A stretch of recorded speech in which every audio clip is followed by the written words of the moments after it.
रेडियो वर्रोंगेलाती।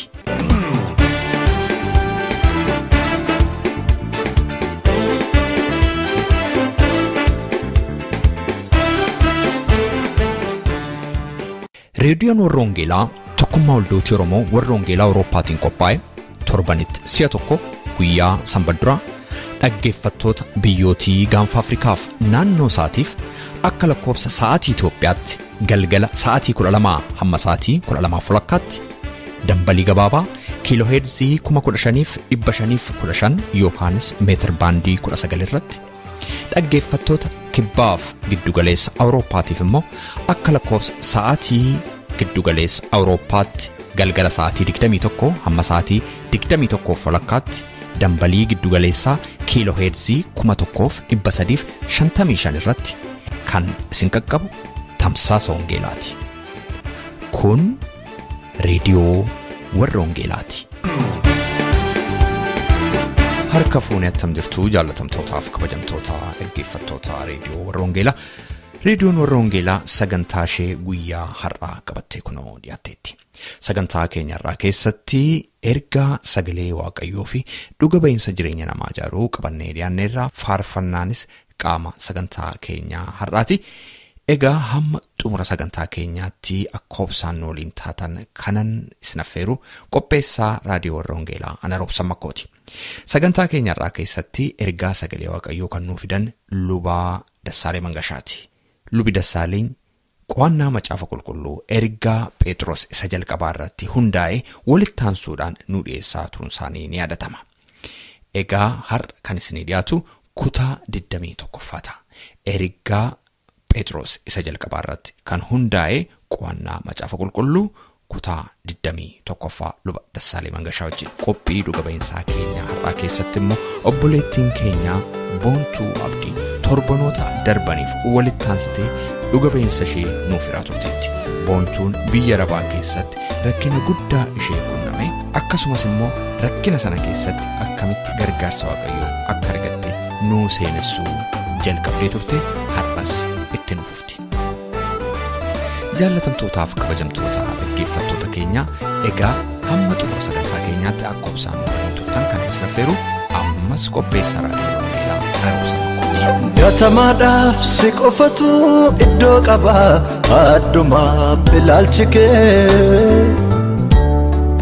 warra sammuu namaa gatee barbaaduudha karoorri kee.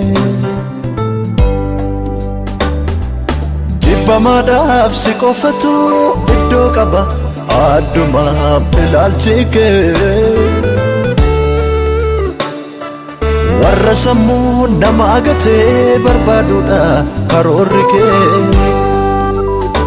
Unka keessa warra iddoo qabne turreef nuti ilaalchaanii jaalalli kee diidaa fideetu nama dhaaba argeeranii.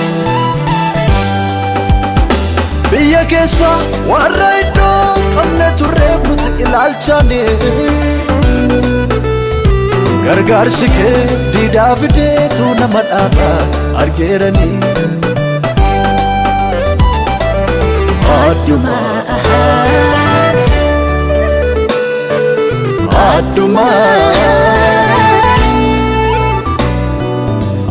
Addumaa ilaalchi kee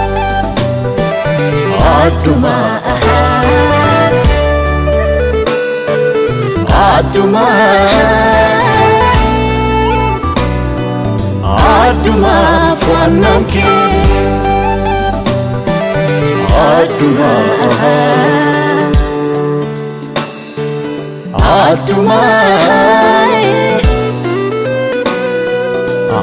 jaalalli kee.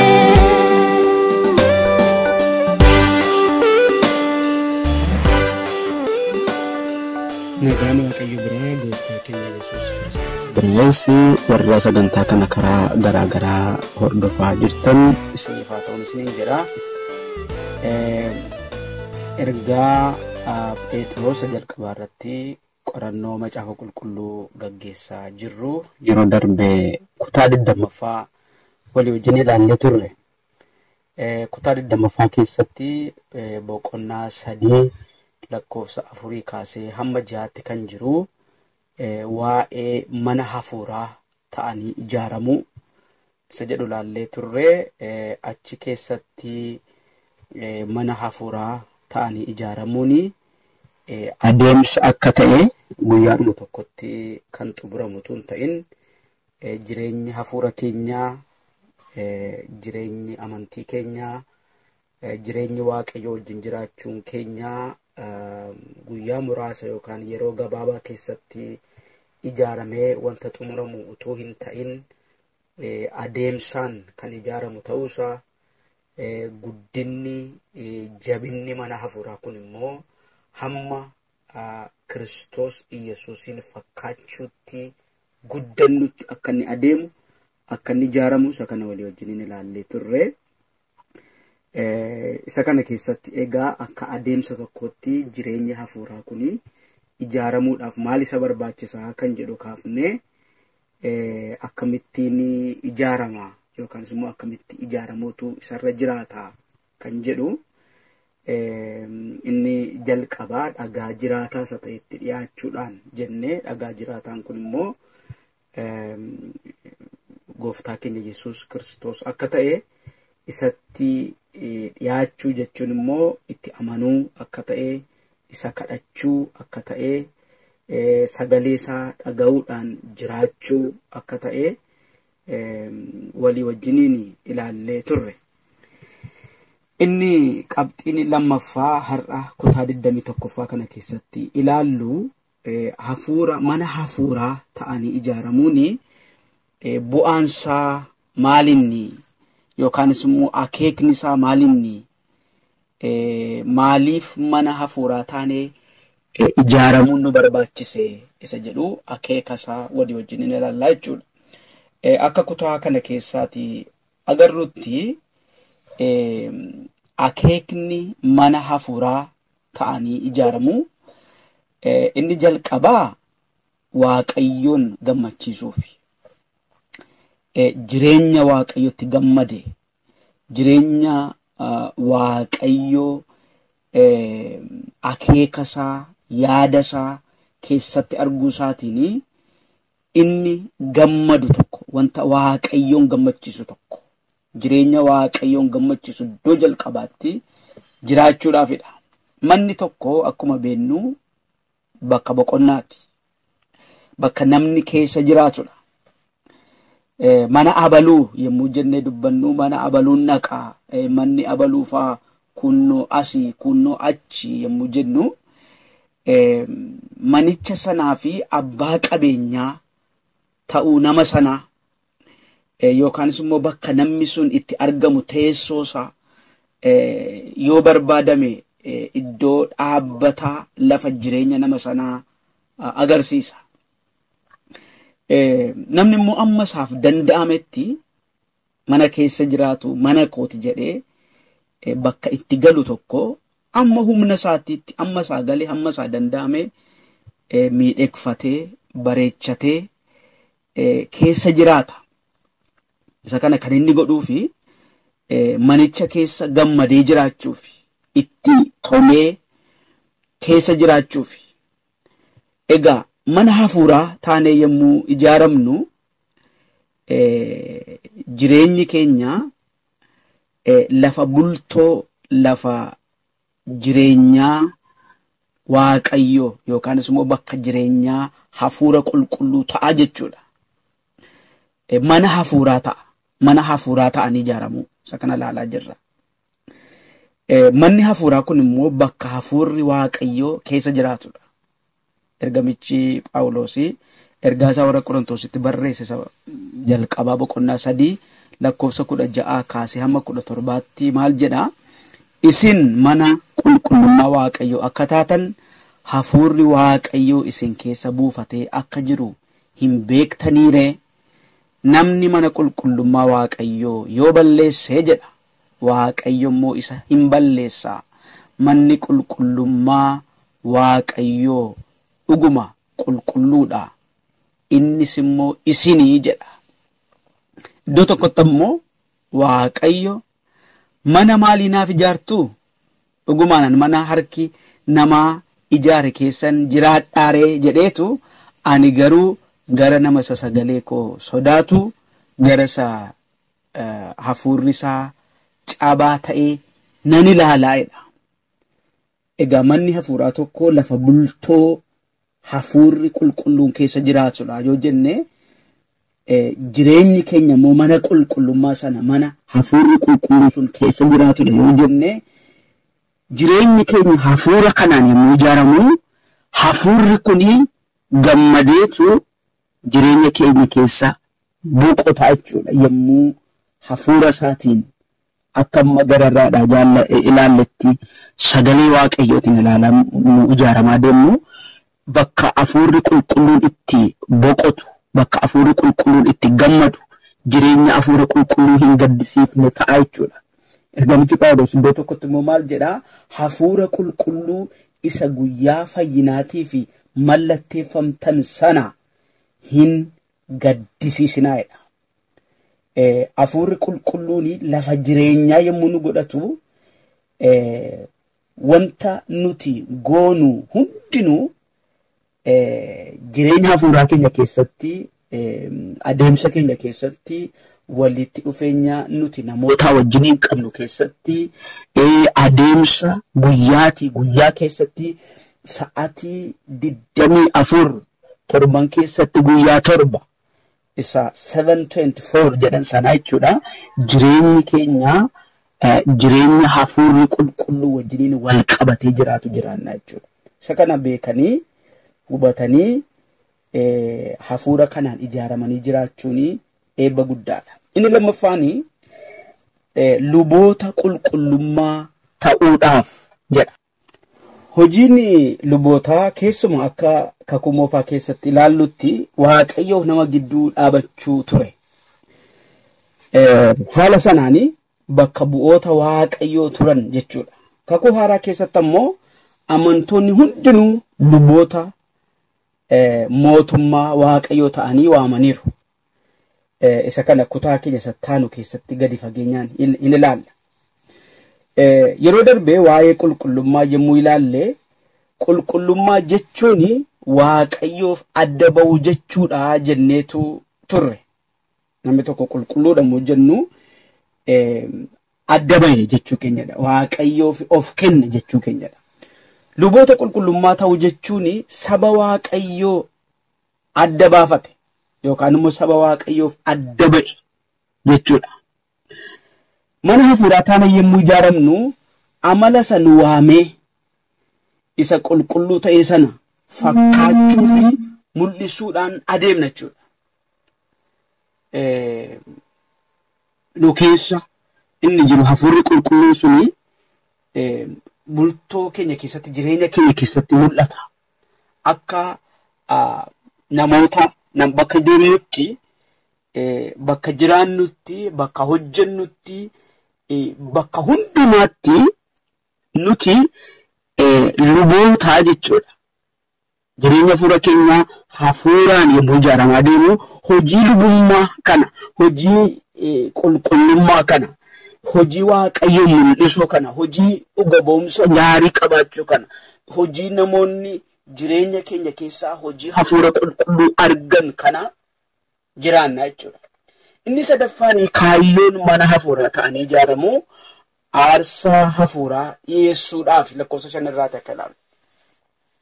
Aarsaan hafuuraa kun isa karaa Yesuus Kiristoos waaqayyo duratti fudhatamaa ta'e akka ta'e immoo argina. Aarsaa isaa hafuuraa inni nuti dhiyeessinu kuni fudhatama kan argate fuula waaqayyoo duratti. Kan inni immoo fudhatama argate immoo karaa Yesuus Kiristoos akka ta'e argina.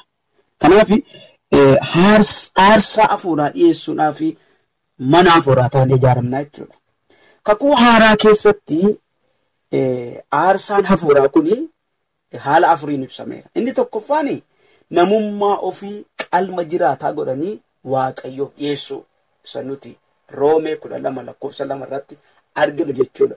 Jireenya ofii guutummaatti utuu hin qusatin qalma jedha. Jireenya keessan qalma wanti qalame tokko wanta du'e tokko jechuudha. Wanta hamma dhumaatti of kenne jechuudha. Without reserved jechuudha. Utuu of hin qusatin. Utuu hamma dhumaatti of kennu, utuu hin qusatin kennu qalma jedha. Yeroo hundumaa akka ta'e immoo agarsiisa. Inni jiraata qalma jiraata. Yeroo hundumaa jiraata. Isa kana godhanii jireenya ofii kana, namummaa ofii kana, eenyummaa ofii kana Waaqayyoof dhiyeessuu agarsiisa. Inni lammaffaan aarsaa galataati. Ibroota boqonnaa 13:5 irratti ergamichi Phaawulos maal jedhaa? Egaa kottaa karaa isaa utuu gargar hin kutin aarsaa galataa Waaqayyoof hin dhiyeessina. Karaa isaa utuu gargar hin kutin aarsaa galataa Waaqayyoof hin dhiyeessina. Aarsichi maqaasaa beeksisuudhaaf wanta afaan keenya keessaa ba'udha jedha. Aarsaa galataa Waaqayyoof dhiyeessina jedha. Wanta nuti maqaasaa beeksisuuf ulfina kennuufiif goonu hundinuu aarsaa galataati. Maqaasaa beeksisuudhaaf jedha. Wanta nuti maqaa Waaqayyoo beeksisuudhaaf, krediitii Waaqayyoof kennuudhaaf, yookaanis immoo waan Waaqayyo godhe tokko Waaqayyotu godhee jenneetu Waaqayyoon ittiin beeksisuudhaaf, beekamtummaa Waaqayyoof kennuudhaaf wanta nuti goonu hundinuu aarsaa galataati. Waaqayyotu wanta sana keessatti gatii argate jechuudha, yookaanis immoo krediitii argate wanta ta'eef inni kun jedha maqaasaa beeksisuudhaaf wanta nuti goonu hundinuu aarsaa galataati jedha. Galanni aarsaan galataa macaafa qulqulluu keessatti iddoo guddaa akka qabu hin beekna. Kakuu Moofaa keessatti, kakuu Haaraa keessatti aarsaan galataa galanni hojii gurguddaa hojjeteera. Waaqayyo yommuu galateeffamu wantoota dinqii gurguddaa jireenya dhuunfaa keessatti, jireenya sabaa keessatti hojjeteera Waaqayyo. Waaqummaa isaa beeksisuudha galata jechuun. Krediitii wanta ta'etti Waaqayyoof krediitii kennuu jechuudha. Inni sadaffaan aarsaa hojii gaariiti. Ibroota 13:16 irratti ergamichi ammas akkas jedha. Wanta gaarii gochuu waan qabdanii warra kaaniin ga'us hin dagatinaa. Waaqayyo aarsaa akkasiitti hin gammadaa'edha. Ela wanta gaarii gochuu waan qabdan warra kaaniin ga'us hin dagatinaa. Waaqayyo aarsaa akkasiitti hin gammadaa. Hojii gaarii hojjechuun kennaa galataati. Aarsaa galataati. Yookaan immoo aarsaa Waaqayyotti toludha. Aarsaa hojii gaariiti. Hojii gaarii hojjechuun sababni isaa Waaqayyo gaarii wanta ta'eef hojii gaariin isa keessaati burqa. Wanta gaarii gochuun aarsaa Waaqayyoof dhiyeessuudha. Maatiyos boqonnaa 25 irratti gaarummaa namoonni walii isaaniitiif godhan akka waan isaan isaaf godhameetti gooftaan keenya Yesuus Kiristoos gatii guddaa itti kenne. Yemmuu ambeelee nyaata na laattan, yemmuu na hidhame dhuftanii na gaafattanii, yemmuu keessummaa ta'e na simattanii, yemmuu nu dhukkubsadhe na gaafattanii yemmuu jedhu namoonni sun yemmuu dhufanii nuuni yoomsi argitee kana sii goone yemmuu jedhanii warroota xixinnayyoo kanaaf wanti isin gootan hundinuu akka waan anaaf gootaniiti jedhe. Kanaaf aarsaa hojii gaarii nuti goonu namoota gargaaruuf wanta nuti goonu akka aarsaa galataatti, akka aarsaa Waaqayyoon gammachiisuutti, Waaqayyo itti gammaduutti macaafa qulqulluu keessa kaa'amee jira. Inni arfaffaan kennaa keenya kennuun akka aarsaa hafuuraati. Kennaan keenya, horiin keenya, yeroon keenya, beekumsa keenya isa nuti ulfina Waaqayyoof oolchinu hundumaati. Sagana Filiphisius boqonnaa 4:18 irratti ergamichi kan jedha. Kennaan isin ergitan akka aarsaa urgaa'aa fi qalma Waaqayyo duratti fudhatamee isa gammachisuuti jedha Phaawulos. Aarsaa warri Filiphisiiyuus yookaan immoo kennaa warri Filiphisiiyuus Phaawulosiif ergan kuni rakkina isaa keessatti isa oolchuu duwwaasaa tun ta'in yookaan immoo yeroo sanatti haala inni keessatti ture keessatti gargaarsa isaaf erguu isaanii duwwaa tun ta'in ulfina Waaqayyootiif sodaa Waaqayyootiin Waaqayyoon ilaalaniitu garaa isaanii guutuudhaan kennaa kana waan kennaniif maal jedhe Phaawulos akka aarsaa urgaa'aa fi qalma Waaqayyoo duratti fudhatamee isa gammachiisuuti jedha. Kennaan nuti dhoksaan hafuuraa isa keessa jiru nuuf galee akka ba'aatti akka yaaddootti akka waan gatii baafnu tokkotti yookaan akka dirqamaatti tun ta'ini jaalalaan laannu Waaqayyo ni gammachiisa. Sakanadha akka kummuufaa keessatti jireenya Abeelii fi jireenya Qaayin irraati kan nuti arginu. Lamman isaaniiyyuu kennaa kennaniidha. Inni tokko horii isaarraa inni tokko immoo qonnaa isaarraati dhiyeesse. Inni dubbii qonnaatii fi dubbii sa'aaf hoolaaf re'ee ta'uusaa natti fakkaatu naan iddoo sanatti. Garuu dubbichi dubbii attitude dubbii ilaalchaati. Dubbii jaalalaan kennuuti. Dubbii itti gammadanii kennuuti. Warra akka gammadanii kennanii hin jaallata Waaqayyoodha.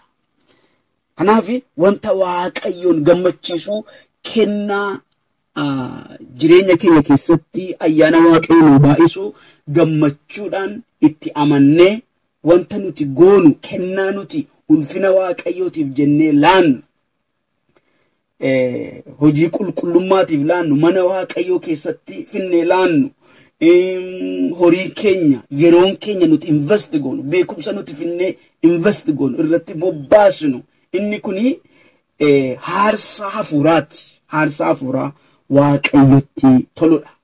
Gaarraa obbolota koo sagaleen kun yemmuu akka kanatti ilaallu nuti warra Gooftaa wajjiniin hafuura qulqulluu argannee Waaqayyo isa nu qopheesse jireenya bara baraa kanatti galuudhaaf karaa Yesuus Kiristoos warra amanne dubbiin kuni mana hafuuraa taane akka nuti ijaaramnu mana hafuuraa taane yemmuu ijaaramnu wantoonni amma nuti garraatti ilaalle kuni jireenya keenya keessatti mul'achuu akka isaan jalqaban Waaqayyoon kan gammachiisu Waaqayyoon kan beeksisu haarsaa hafuuraa ta'ee akka inni dhiyaatu wanta Waaqayyotti gammadu jireenya Waaqootti gammadu jiraachuu akka nuti dandeenyu sagaleen kuni nutti dubbata.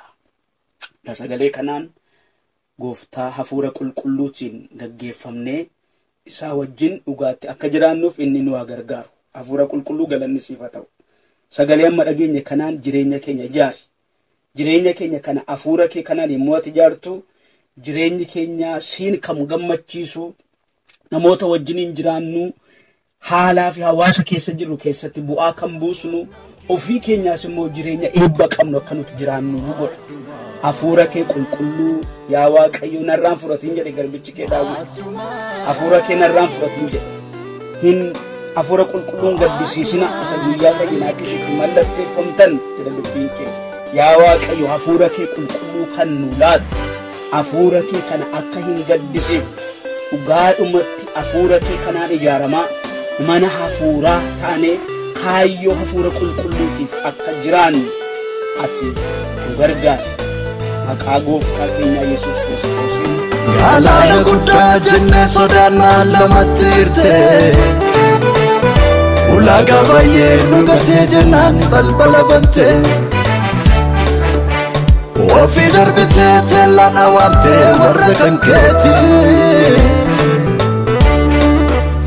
dhoksaan tarreetaa buukeenyaa kuni barbaacha keetii warra gataman iddoo dhabaniif jireenya laattaa abdiin saacitee isa bohaatuuf ofii dhaabattaa ija goota argeen gadadamaatu siin yaadatame seenaa dhokatee jala ooletu siin argame warra gataman iddoo dhabaniif jireenya laattaa abdiin saacitee isa wawwaatuuf ofii dhaabatta. Ija koo targeem gada namaatu siin yaadatame. Seenaa dhokatee awwaalametu siin argame. Adduma ilaalchi kee, adduma ilaalchi kee, adduma ilaalchi kee,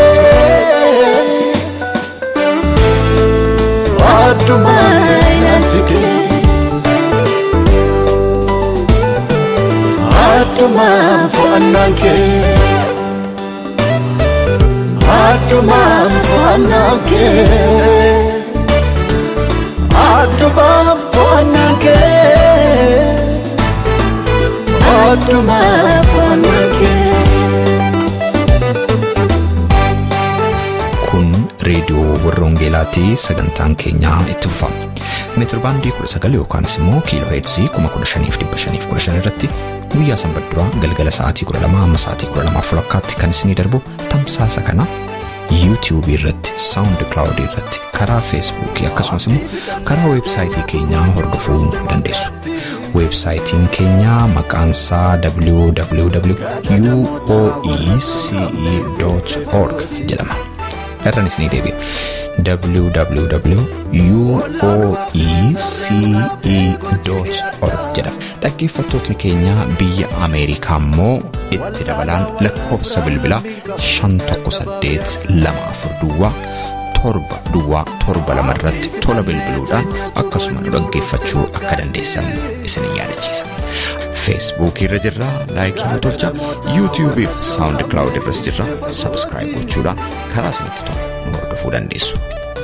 Jaalatamtootaaf kabajamtoota dhaggeeffattoota keenyaa itti aansuudhaan immoo dhuga ba'iinsa isinii dhiyeessina.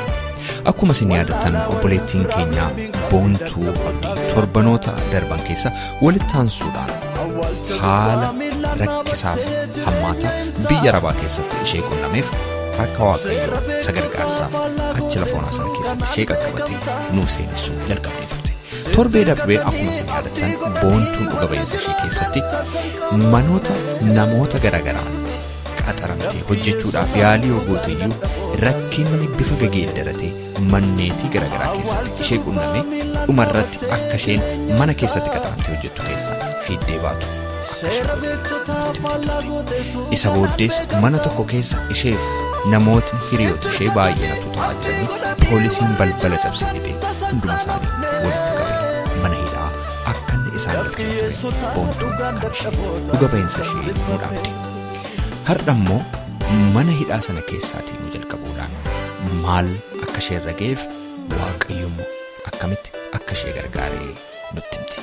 Dhuga ba'iinsa jireenya namaa ijaaruu obboleettii keenya Boontuu Abdii wajjin kunooti. Waaqayyoof galanni haa ta'u. Mana hidhaa kana keessa garuu ijoolleen baay'ee waggoota dheeraa kan hidhaman, ji'oota dheeraa kan hidhaman hin jiru achi keessaan garuu torbee lama hidhame jechuudha. Torbee lama hidhamee jiran achi keessatti gaafa gara biyyaatti galuu deemnu Duubaayii deemne jechuudha. Qaxxisaan gallee Duubaayii deemne namichichaan sun paaspoortii kiyya naa fide. Duubaayii deemne Duubaayii guyyaa lamaa fi halkan lama bulle. Duubaayii guyyaa lamaa fi halkan lama bakka bulletti gara Itoophiyaatti deemne achi geenya halkan geenya jechuudha. Halkan geenya asuma keessa bullanaan jette mucayyoo wayii asuma bulla jennee achuma keessa bulla jennee kaane amma mucayyoo wayii immoo gara Hararitti deemti. Finfinneedha nama beektu hin qabdu jechuudha. Na fudhuutii galii qarshii nan qaba tiraanspoortii mana obboleettii keetti nageessi wajjiniin gallanaan jette baqqaash jedhechinan halkan keessa sa'aatii 4 mana obboleettii kiyyaa qaxxisaa hin dhaannee gaafa naachi seenu yaadan deema malee Waaqayyo dhumatu na qabee na oofa malee ani garuu fayyaa kiyya miti. Maaliif bakka hin jiru akkattan galee akkattan mana seenu tokko hin beeku jechuudha. Gaafa naachi seenu obboleettiin kiyya kun irraamne mana taa'anii jiru. Seenee bakka waa tokko hin dubbanne narrafee ji'a 3 manaan baane jechuudha. Ji'a 3 manaan baane mana alatti gadi ba'ee odoon ija namaan argin baay'ee baqa jireenyi koo baay'ee jeeqame isa naziru caala ergan deebi'ee galee jireenyi koo baay'ee dhiphachaatii ture. Gizeen hasaabuu dhugaadha ijoolleen waliin deemsa eegalle ijoollee waliin gara biyya Arabaa kanatti haa ta'u kan na dura dhufan hundi isaaniiyyuu galanii jiru. Hundi isaaniiyyuu galanii kaan hojii qabatanii kaan baqa wanta barumsa isaaniitti irree deebi'anii barumsa barachaatii jiru ijoollee hiriyoonni koo kan wajjiniin dhumne. Ani garuu barumsa kiyyattis hin gorree qarshii kiyyattis hin gorree waa tokko keessayyuu hin jiru jechuudha.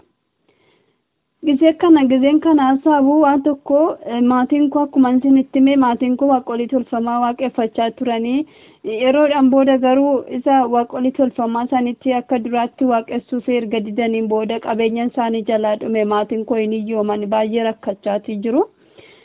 Sababii kanarraan hundi anis ta'ee ijoolleen mana obboloonni koo xixiqqoon hundi keenyayyuu mana namaatti guddannee mana namaatti dhakanan guddadhe jechuudhaan umurii koo waggaa 7 jalqabee akkuma mana namaatti guddadhetti malee jaalalaadhaaf abbaa maal akka ta'e hin beeku jechuudha gadi fageesse. Kanarra maatii kiyyaaf baay'ee nasaaba baay'ee yaada gaafan qullaa koo garuu kana wanti natti dhaga'ame ofii kiyyaa maafan kana godhachuu didee maafan qarshii dhabee fi miti maatii kiyyaa maafan waa tokko odoon hin godhin biyya kanatti deebi'ee dhufe baqa odoon deebi'ee galuu baadhee odoon asumatti du'ee biyyuma sanitti odoon akkuma namichaan sun jedheetti odoon ajjeesetuma reeffi koo dhufee jiraatee faan jedha kana yaada garuu gara mana waaqayyootti sin deebi'u jedheetti nan dide. Gaafa mana waaqayyootti hin deebi'u jedhee didu garuu mana keessatti jechuudha. Obboloonni koo maatiin koo haatiif abbaan koos waaqayyoon namni qabu tokko illee hin jiru jechuudha. Nama keenya keessa namni tokko waaqayyoon kan amane hin jiru anarraan kan hafe. Ani xiqqoo kiyyatti mana namaa jaan ture mana obboleetti harmee kiyya birattidha waaqayyoon kan amane jechuudha. Sababii kanarraan abbaan kiyya na jibbee ergan beenxee ta'ee na jibbee rakkina addaatiin gara Finfinneetti darbee Finfinnee mana obboleetti kiyya gaafa dhufu isheen mana namaa na galchite. Xiqqoo kooti kaasee daa'ummaa kiyya jalii qabee jechuudha amma umurii har'aa kanatti baay'ee rakkinaan guddadhe rakkina baay'ee keessan dabarse. Kana gizee laalu waaqayyoon kana namani umurii waggaa 10 ta'etti maal sii godhee naan jedhe waaqayyo kun beenxeen kun maaluma sii godhe maal lawwiti argatte kana biraan hin dhukkubsata biyya namaa deemte akka hiriyaa kee wayiin qarshii argatte qarshii fiddeen dhumne waa tokko hin hojjenne. Indegana immoo si dhukkubaa sitti erga galte kun gurri kee si dhukkubaatee jira maaliif si fayyinne naan jedhu. Ani garuu deematiin jiru mana waldaa nan deema yoon jedhe deemu baqa waanuma ta'etu miila koo hidhee na dhoowwe malee ani mana waldaa odoon deemee baay'ee dasna jedha garuu gizeen nan deema jedhee ka'e waan ni na dhoowwu hin jira baqa akka tan deemu hin qabu nan dhiisati nan gaabbeeti nan ta'a booddee garuu guyyaa tokko hiriyaan obboleetti kiyyaa dhuftetti maaliif wajjiniin rakkatta mucayyoo kanaa jetteen baay'ee na dhukkuba ciisetti nan jira waan ta'eef har'as borus mana yaalaa na geessitti baay'ee na wajjiniin dhiphachaati jirti ishiinis hojii hin qabdu mana keessa jiraatti abbaa manaa ishiitti jiraachisa. Garuu akkas jetteen maaliif wajjiniin rakkatta mucayyoo kanaa jetteen mucayyoon kun odoo duute eessatti awwaallamti. Beentee ishiin jettu kana dhiifte tooyi. Maaliif fuutetu deemtaa maanilitti hin geessine achitti xabaloo itti naqaniif gurri ishiin fayyaafi jetteen. Ati qarshii hin qabne maaliif guyyaadhaan mana yaalatti deemte qarshii hin qabne maaf mana yaalatti baaftaa jetteen hiriyaan shi kun. Gaafa akkas jettuun na didde akkamittan fuudhetu deemaa jetteen. Guyyaa san garuu na rafeeti nan jira guyyaadha akka ciisettu man jira algaarraan ka'uu dandeettu hin deemu. Odumaan rafee jiru. Dhaloota kiyyattaan maxaxxii maal akka ta'e hin beeku akkatti dhuganis hin beeku maxaxxii araqee kana mana ishii keessa maxaxxiin hin dhabamu jechuudha yeroo baay'ee maxaxxiin hin dhabamu bakka rafee jirutti ishii mana hin jirtu araqee kanatu natti mul'ata araqeen kun xaarmusiidhaan fuuldura kiyya dhaabbata jechuudha oduma rafee jiru nan arga araqee kana booda algaa kanarraa bu'eeti nan gara bakka maxaxxiin sun jiru nan beeka dhaqeetti nan biffee baneen achi keessa yoo laalu. Araqeen kun tokkichi guutuudha tokkichi irruudha. Araqee kana fudhadheetti nan xaarmusiin masaanii nan bakka dhaabbadhetti nan dhugi sammuun kun nan hojjetu yaadumaan deema yaadumaan ta'a malee sammuun koo fayyaa miti. Kanarra namni yoonatti dubbate nan ni jedha bakka yoo tokko sanatti dubbatan nan iyya waa tokko deebiitti hin deebisu. kana caalaa araqee kana gizeen dhugu mucayyoo wayi mana mucayyoo wasiila kiyyaa mana jirti ishiin kaatten harkatti qabdee araqee kana baay'een dhuge araqee kana akkan dhuge araqeen kun bu'ee coggaarraa garaa kiyyannaa gubee dhiqnaan iyyee karaa gubbaadha manni ishii asfaaltitti gadi baasi gadee makiinatti ganna fiiksan nanni ijaa ishiin ollaa jirti ishitti iyyanii ijoolleen dhaqanii yoo waamanii dhufanuu maal taate amma fayyaa turte miti jettee kaattee na qabde kanarra nanni ija ijoolleen hin dhudden jenneeni maal taate jennaan ollaa guutuun kaatee dhufe booda araqee dhudde jettee mucaan sun itti himte amma gizee kana baay'ee tokko afaan kiyya ukkaamsite akkana ni jine na qabde kanarra bakka galgala san akkasumatti niyyaati bulee karaa kona gubee u'echaatumaan bulee lafti gizee naa bari'u ganama keessinaan ka beeta kiristaana deemnaan jedhee mucayyoo ishii irriibaa kaase beeta kiristaana maal deemna jette amaaneelii deemnaan jedheen amaaneeliitu nutti dhiyoodha amma achi gizee deemnu mucayyoo kana wajjin qeesii kana arganne qeesii kanaanii beenxee turtee jetteen beenxee turte amma garuu xammaqamuu barbaaddee dhuftee jetteen amma qeesiin kun calliseetuma na laale achumaan bishaan fiddee jirtaa naan jedhe bishaan maaliin jedheen bishaan malee maaliin xammaqamuu dhuftere naan jedhe qeesiin kun ande bishaan manaa hin baadhee dhufaareen jedheen eeyyeen bishaan nas hin jiru dhaqitti bishaan fidii koottu naan jedhe kootu bishaan asii haayilaandii tokkicha binnaa naan jette mucaan lakkin bitu jedheeti nan deebi'ee manatti galeeti nan gisee mana seenu obboleettii wayii waldaa deemuudhaaf nagaafachuu dhufte jana dhukkubuuf nagaafachuu dhufte mana teessee jirti kaatee kootu bakka nan deema waldaan deema dheetti nanni kootutiin mana na baasinaan jette mucayyoo kana duuba baheeti nan qajeelee waldaan immoo achuma muluu wangeeliin ollaa keenya jira jechuudha afaan amaariffaatiin oduma mucayyoo kana faana siquun waldaa kanatti dhiyaadhe waldaa kanatti gizeen dhiyaadhu waldaa kana keessa baay'ee faarfachaa jiru jechuudha faarfattoonni faarfachaa jiru baay'ee das nama jedha gizee faarfannaan kana dhaga'u lapheen kiyya akkuma nama kabaroo rukutuutti na rukuta jechuudha baay'ee tokko gammachuus ta'e waan isaan beeku garuu keessa kiyyatti dhaga'ame mucayyoo kanatti dubbachuu nadhabe maal taate naan jette lakkumaan taane bakka nan deebi'an jedheen kottume wajjiniin seenaa naan jette lakki seenuun jedheen tole bakka ashi deemettee ishiin waldaa shitti seentee amma ishii duuba dhaqeetti nan alatti hirkadheen balbala gubbaatti hirkadheetti nan dhaggeeffadha faarfannaa kana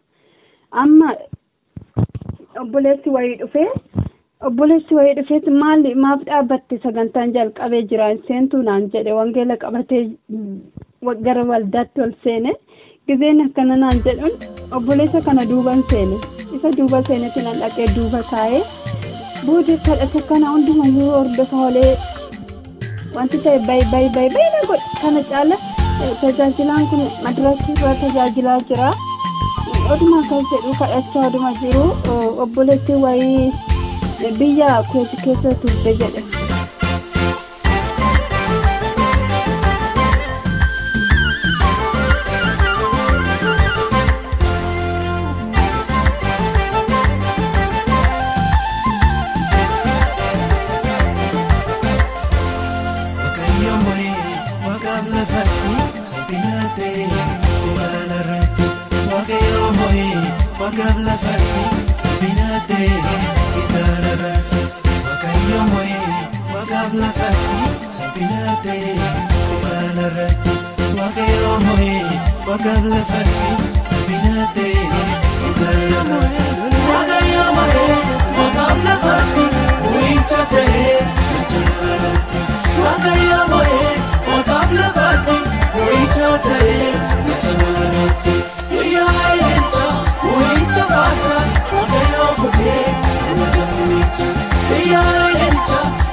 Yesus koti mishawarana inni bokisu meresa bohe mako basu yoke isa pandula abawarana Yesus gootee meeshaa waraanaa inni bookisu meeressa bu'ee namaa kobaasu Waaqayyo maree maqaan lafaatti bu'icha ta'ee jamaaraatti Waaqayyo maree maqaan lafaatti bu'icha ta'ee jamaaraatti yaa ilaalcha bu'icha baasaa Waaqayyo gootee jamaaraatti yaa ilaalcha bu'icha baasaa Waaqayyo gootee jamaaraatti.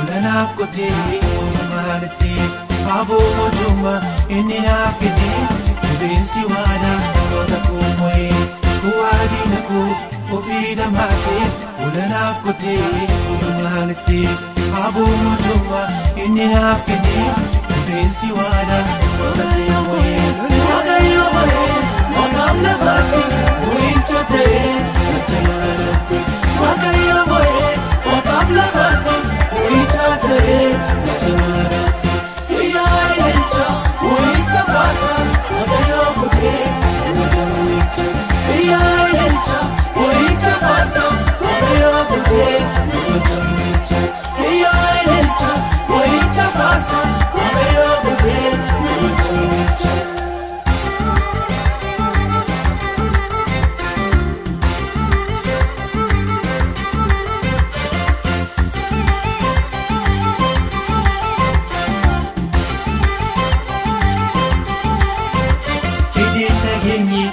Saboo kisu Waaqayyo ka'ee uumaa kubaasu sirba gammadu namaalti dhibee aduu sadaalaa walitti qabee inni nageenyi saboo kisu Waaqayyo ka'ee uumaa kubaasu sirba gammadu namaalti dhibee aduu sadaalaa walitti qabee Waaqayyo malee maqaan lafaatti bu'icha ta'ee jamaaraatti Waaqayyo malee maqaan lafaatti bu'icha ta'ee jamaaraatti yaa ilaalcha bu'icha baasaa Waaqayyo gootee jamaaraatti yaa ilaalcha bu'icha baasaa Waaqayyo gootee jamaaraatti.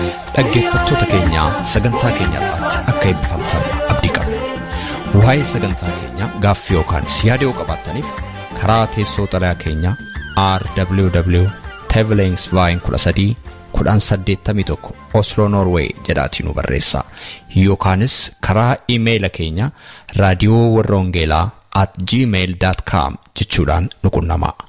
Torbee sagantaa biraatiin hamma walitti deebinutti nagaa Waaqayyootiin